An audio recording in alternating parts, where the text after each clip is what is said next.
My name is Mike, and this is the Hot Seat. Your modern day warrior, your independent conservative, telling you like it is, telling you what mainstream media doesn't want to ask, doesn't want to explain, and what the government just doesn't want to tell you. Folks, the big topic in Washington, D.C. is this deficit ceiling, don't have any money, bullcrap. Obama says the lights are going to be turned out August 2nd. We're going to default. He can't pay Social Security. He can't pay Medicaid. He can't pay for education unless Congress agrees to raise the deficit ceiling so the U.S. can borrow even more money. And folks, let me just say right here, this scenario is the same thing as if you and I couldn't pay our bills and we got another visa and started taking cash advances or started writing checks off it. And folks, do you know where Americans wind up when they do that? Bankruptcy court.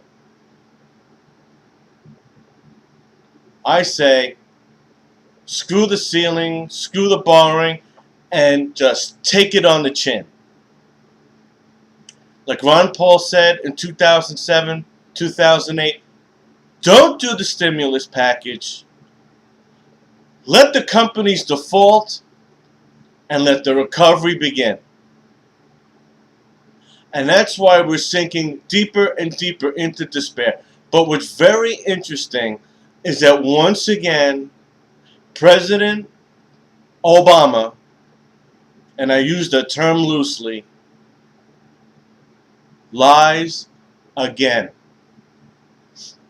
In 2006, when he was the senator of Illinois, he voted against raising the debt ceiling.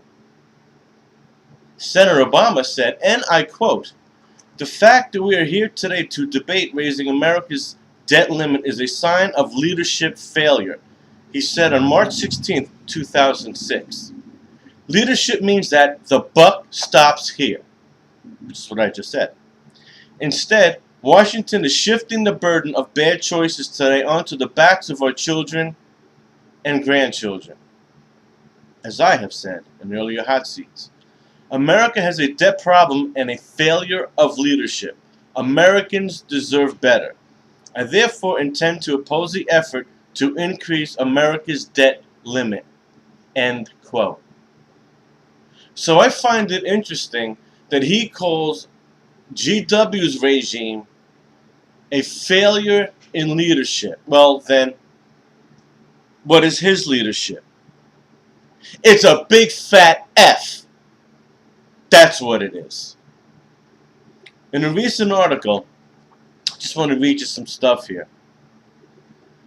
A House-passed budget proposed by Representative Paul Ryan calls for severe cuts in Social Security, Medicare, Medicaid, and discretionary domestic programs. Notice domestic, which would not be nearly severe enough.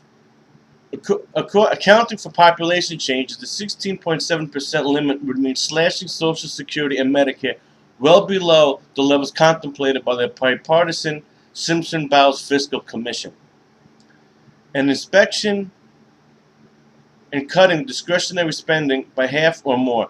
It is hard to make the case that decapitating food inspection, air traffic control, scientific research, Head Start, and if you don't know what that is, Google it, childhood nutrition programs, and more, as the amendment would almost certainly require, would lead to a healthier economy, itself a necessity to solve the debt problem. See, folks, look, I'm all for balancing the budget and reducing debt, but it's interesting that Congress doesn't mention, or the media doesn't mention, how about cutting foreign aid? Because it's funny, every time there's a tsunami, or a hurricane, or an earthquake, or a famine in Africa, We've got billions of dollars to give away. But for our children and for our elderly, we have nothing.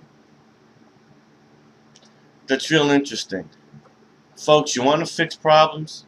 Demand corporations bring jobs back home, especially manufacturing jobs and infotech jobs, or they should pay the price for a failing economy.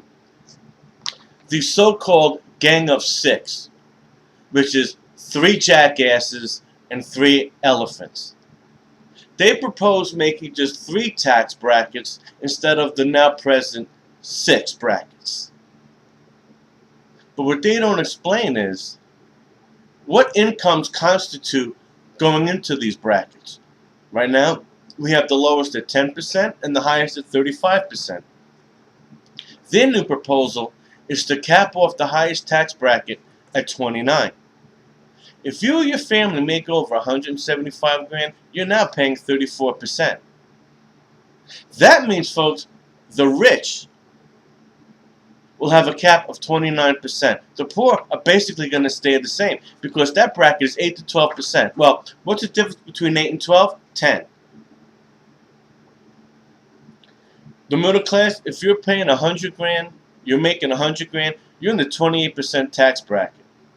Who's to say you're not going to stay the same? How is this a benefit for middle America? I say it isn't. It's both parties catering to the ones that pay for elections. And folks, if history has taught us anything, when you destroy the middle class, when you have people starving in the streets, go read about England, France, and Germany in the 19th and early 20th century. Folks, it leads to one word: revolution. And I tell you this, if we the people don't shut this government down ourselves, we're going to lose everything. And I don't know if it's going to be 30 years from now, 50 years from now, certainly our children or grandchildren are going to see it. There's going to be blood in the streets. There's going to be a revolution in this country. We need to take control. We need to fight back. We need to stop being mealy-mouthed and stop bitching. Stop walking around with a stupid smile on our faces, listening to our iPads and watching movies on our iPhones. If we don't band that one as one, our days are numbered. My name is Mike, and this is the Hot Seat.